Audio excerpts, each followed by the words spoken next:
இல்லாத திருக்குறளை பரப்புவது தரம் தாழ்ந்த செயல் என்று ப. சிதம்பரம் தெரிவித்திருக்கிறார்.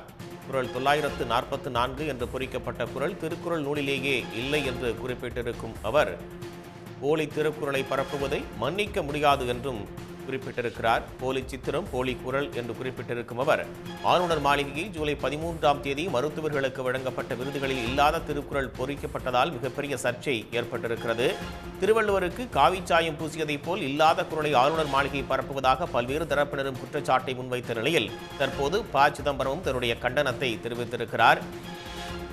ஆளுநர் கொடுத்த விருதில் போலி குறளுக்கு ப. சிதம்பரம் தன்னுடைய கண்டனத்தை தெரிவித்திருக்கிறார். இது ஒரு அதிர்ச்சி தரக்கூடிய செய்தி என்றும் இல்லாத பாடலை குறள் என்று பரப்புவது திருவள்ளுவரை அவமதிக்கும் செயல் என்றும் ப. சிதம்பரம் கூறியிருக்கிறார். குறள் 123 திருத்தி இல்லாத பாடலை திருக்குறள் பாடலாக பரப்புவது தரம் தாழ்ந்த செயல் என்றும் காவி உடை போர்த்தப்பட்ட திருவள்ளுவர் சித்திரம் போல் இல்லாத பாடலை குறள் என்று பரப்புவது மன்னிக்க முடியாத செயல் என்றும் கூறியிருக்கிறார். திருவள்ளுவரை அவமதிக்கின்ற நிகழ்வு நடந்ததை அறிந்து அதிர்ச்சி அடைந்தேன் என்று குறிப்பிட்டிருக்கும் ப. சிதம்பரம் குறள் 944 என்று பொறிக்கப்பட்ட குறள் திருக்குறள் நூலிலேயே இல்லை என்றும் இது மன்னிக்க முடியாத குற்றம் என்றும் தெரிவித்திருக்கிறார். போலி சித்திரம், போலி குறள் இந்த போக்கு எங்கு கொண்டு செல்லும் என்று கேள்வி எழுப்பியிருக்கும் அவர் இதனை போலி திருக்குறளை பரப்புவதை மன்னிக்க முடியாது என்றும் கூறியிருக்கிறார். திருவள்ளுவருக்கு காவிச்சாயம் பூசியதைப் போல் இல்லாத குறளை ஆளுநர் மாளிகை பரப்புவதாக பல்வேறு தரப்பினரும் குற்றச்சாட்டுகளை முன்வைத்திருக்கக்கூடிய நிலையில் கண்டனம் வலுத்ததால் இல்லாத குறளுடன் அளித்த விருதுகளை ஆளுநர் மாளிகை திரும்ப பெற்றதாகவும் தகவல்கள் வெளிவந்தன. இல்லாத திருக்குறளோடு விருது கொடுத்த தமிழ்நாடு ஆளுநருக்கு முன்னாள் ஒன்றிய அமைச்சர் ப. சிதம்பரம் கடும் கண்டனத்தை தெரிவித்திருக்கிறார்.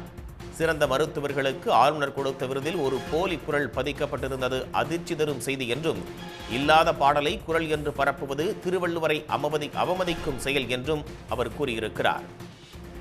குறள் 123 திருத்தி இல்லாத பாடலை திருக்குறள் பாடலாக பரப்புவது தரம் தாழ்ந்த செயல் என்றும் காவி உடை போர்த்தப்பட்ட திருவள்ளுவர் சித்திரத்தைப் போல இல்லாத பாடலை குறள் என்று பரப்புவது அதிர்ச்சி அளிப்பதாகவும் திருவள்ளுவரை அவமதிக்கின்ற நிகழ்வு நடந்ததை அறிந்து அதிர்ச்சி அடைந்தேன் என்றும் ப. சிதம்பரம் குறிப்பிட்டிருக்கிறார்.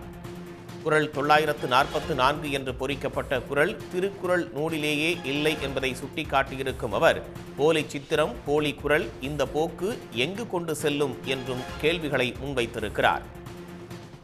போலி திருக்குறளை பரப்புவது மன்னிக்க முடியாதது என்றும் ப. சிதம்பரம் தன்னுடைய கண்டனத்தை தெரிவித்திருக்கிறார். திருவள்ளுவருக்கு காவிச்சாயம் பூசியதைப் போல இல்லாத குறளை ஆளுநர் மாளிகை பரப்புவதாக பல்வேறு தரப்பினரும் குற்றச்சாட்டை முன்வைத்திருந்த நிலையில் அந்த விருதுகளை ஆளுநர் மாளிகை திரும்ப பெற்றதாகவும் தகவல்கள் வெளியாகி இருக்கின்றன.